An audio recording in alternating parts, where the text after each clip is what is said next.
या ते दीवार ते टंगी होवे। संगीता की शादी भी एक ऐसे ही घर में होती है जहां उसकी सास दीवार पर टंगी होती है।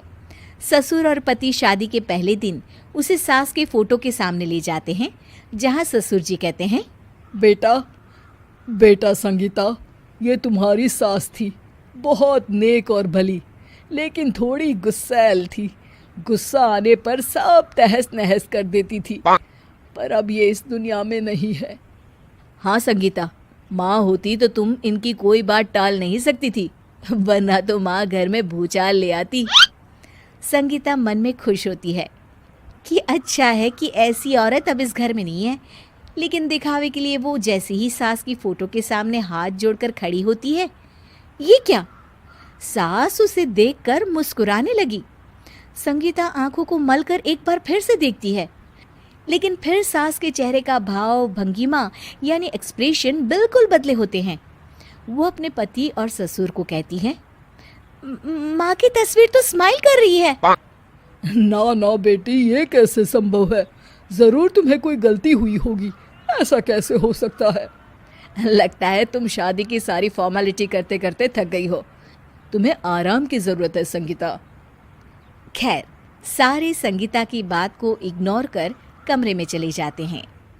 वैसे सास की फोटो पर एक्सप्रेशन एक के बाद एक बदलते ही रहते हैं। सुबह होती है, पति और ससुर को काम पर भेजकर संगीता कमरे की सफाई करने में लग जाती है कि तभी उसे आवाज आती है, टेबल ठीक से साफ करो। ऐसे भी कोई टेबल साफ करता है? इससे अच्छा तो ये गंदा ही था। किसी औरत की आवाज सुन संगीता दंग रह जाती है और सोचने लगती है कि आवाज कहाँ से आई। आवाज को नजरअंदाज कर वो फिर से अपना काम करना शुरू करती है, लेकिन इस बार तो आवाज बिल्कुल उसके कान के पास से आती है। मेरा घर है ये। जब तक मैं थी चमका कर रखती थी, हर एक चीज शीशे की तरह थी। तुम्हें तो ना सफाई आती है ना कुछ पता है। क्यों तुम्हें मेरे घर की जिम्मेदारी दे दी गई है? पता नहीं तुम में मेरे बेटे को क्या दिखाई दिया। मैं होती तो एक से बढ़कर एक लड़कियों की लाइन लगा देती। अब संगीता को समझने में देर नहीं लगी कि ये आवाज किसी और की नहीं बल्कि उसकी सास की है, जो दीवार पर टंगी है। वो उसके पास जाती है और कहती है, नमस्ते सासू माँ, मुझे तो कल ही लग रहा था कि दीवार में कुछ काला है।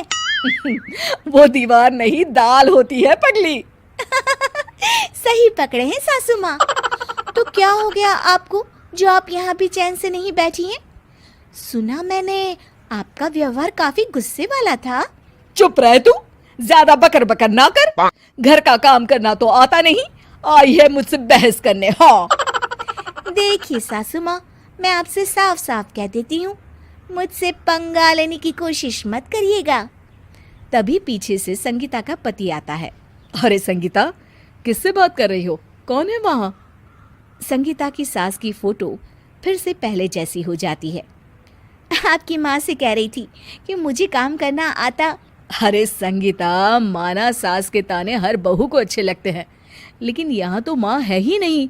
तुम तो फोटो से ही तुम भी लाजवाब हो संगीता।